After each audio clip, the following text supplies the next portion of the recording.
Okay, so guys, in some Brenana Ecoso, away my Ganamasi, a whole lot of information about social media and so.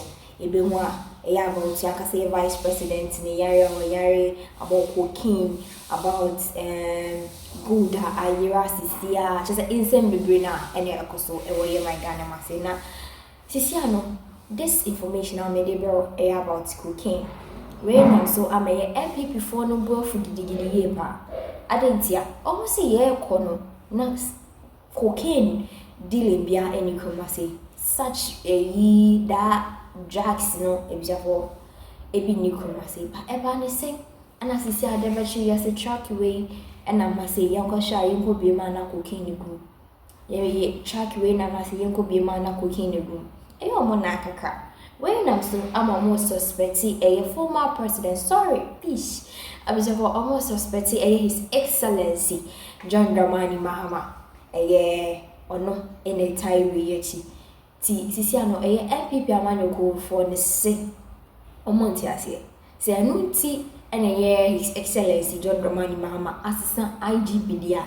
And I do all make sure that the IGP we know the number this season, the new IGP Tetteh. On making sure say because amount nasi Emma NDC amanyoko no emfa drugs and beseo mangana because already know our youth now only read now who say yeah baby air koso elho almost say that drugs say youth no namosa eka cocaine esa bo mangana masedia not more patriots nc say enuti and His Excellency John Dramani Mahama as a IGP Dampare they are all making sure say that IGP now was a son and as a new IGP no any so she just say all to me any BBA and as a obey senior making sure say obey secure a traps now and cocaine about my gun and yes sir now almost a so be more it was for a dear air flow way a bay in the type. Coming on to see your quoted sema a MPP gurus no edited about this particular cocaine issues and I say a coso and I say agent him or my gun say answer no already no making sure to subscribe to Dino TV or be like or comment area comment section so I'll be clicking on the notification button for more news updates make sure we as well making sure to be shared by a whole lot of people say be able to bring your air coso area my gun say get on your good team Marcia with us. During the campaign time, no, as I say, yeah, ensure say on be deliver. Into the MPP ye ni no, Ghana fu etie and no pay. Ye be some war adwene say MPP eboa NDC for to keep faith to the contract. In some maka no. Nti ma menchia omo. Na me also enchia one of the MPs are at mouth from far. In fact, I've tried to make an attempt to even engage him. Dr. Gideon Wako is one MPR. The level of engagement, the level of intellectual, the level of on finance issue, the way of breaking it down. I admire him a lot, and I don't mind. Some brem once and I'm because the more obro once I the more also with me echoing him with my menchiano. My member in summer over the week, no, Argenteri or my Ghana Munano. Now, me because me share near my own 40 within the week now question I won't be trim ne streets ne so a omobisa ne say 3 months of the NDC akwakoye cocaine 1 cocaine 2 cocaine 3 hunsam kwa and Ghana for ne street for ni bisa say reset asema ye kan ye no eno hu susanso ne ye hu ana and there one a positioner the president of the Republic of Ghana, another now all graduate and I say or a special guest or Buama military for no graduation or crazy no. In summer, yeah, papa, President Mahama Ekaye. Na in summer NDC communicators Sami Jemfi Feliso Fosukwache ni omo makano omo disrespecting the position of the president. Na omo taking laws into their own hands. Na omo ye niema omo for say we live in, sorry to say, a banana state. A penny be any honor. Making one mentia here. To the extent that Unyomushia ewo stations were a attack in Kwa. Last week, Miko share one of the NDC communicators on one platform. So ana me need di komo. In fact, the guy no I furious to the extent say Mike idea ma make kasa say no. Or trade from himself gidi. By eventually on your train. Or trade from himself like how? And I want kasa be na point. But I mean, don't want me to ask what kind of propaganda tactics of killing the country here? Chairman. No, so we for communication you. Hey. Oh, okay, Mike. Okay, Mike. No one kasa be na show ni. Oh, still no so wow. Oh, a professional journalist. Oh, a professional journalist. It's almost you come kasa. But Nana, on a more serious note, they should come more harder. Then here can was him. Honorable Forgery say or suspected. Why allegation on issue of cocaine me in Sensembia AC organ hanum, and is calling on the state institutions to investigate. What has been the position of President Mahama? Of what the organ so? It's also the communique or the buyer. What charges state institutions never go. Near BNI in Kwa. What charges state institutions probably about 4 or so said they should come together, engage this man, collaborate with him, and make sure say in some more cano. You better share no womb. Now poor more my Ghana akoye nim. Felix of Osu Kwachi say boy, the theatre. You don't know kind. The theatre they say, oh papa, eh president, I'm a directive. Also about the year engagement. I conclude say the 4 Cano and you no credit. It's only president. One of 7. If I don't quote him. Ghana for 2 abano, not Felix for Suwache. O picture.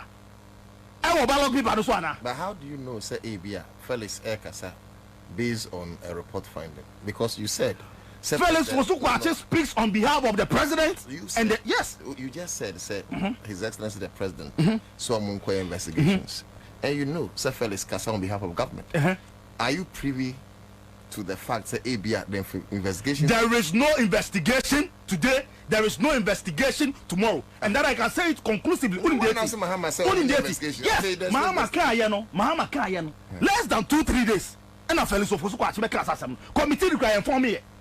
State institutions they some back together to make sure someone invite a branch and grapple. And I'm saying this on authority. That is where some of us we have problem with Felix Ofosukwachi, to the extent that Sami Jenfi, chief propaganda machinery of the NDC. No. On your chief propaganda. Oh yeah. He's the chief communications officer. That is his portfolio. At the NDC, you can't propaganda ni communication. NDC constitution propaganda be any. Migrating from propaganda and my communication. Also migration. Into that is the fact. Me a professional journalist. But we are professional journalists. More fire. I am one say president I'm that directive.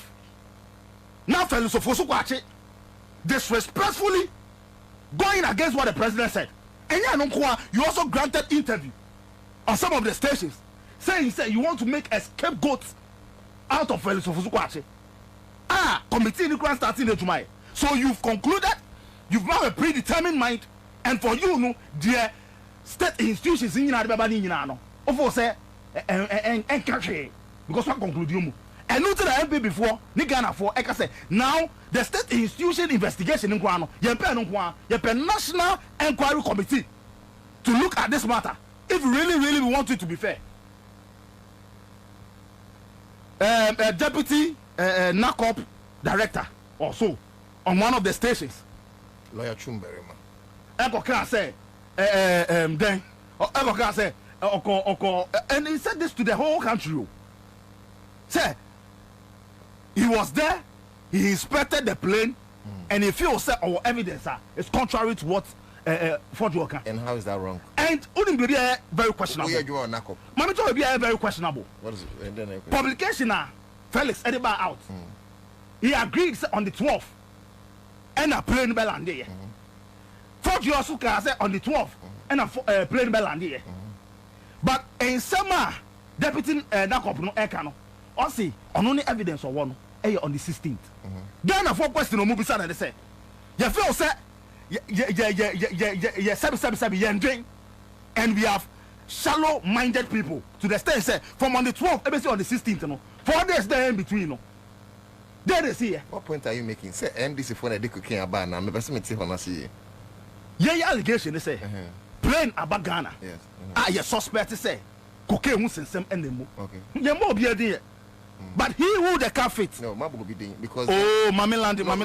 No, make us who be in my land. Kasa. Because 10 minutes now because Honorable Fojo Aka said is alleged said there's a parliamentary candidate or NDC here out of $350 million slaps and $150 million in India. But so I'm modding. Also parliamentary candidate, but I'm modding. When my character is talking about. Oh no, say true. Then the NDC has been the chief interest.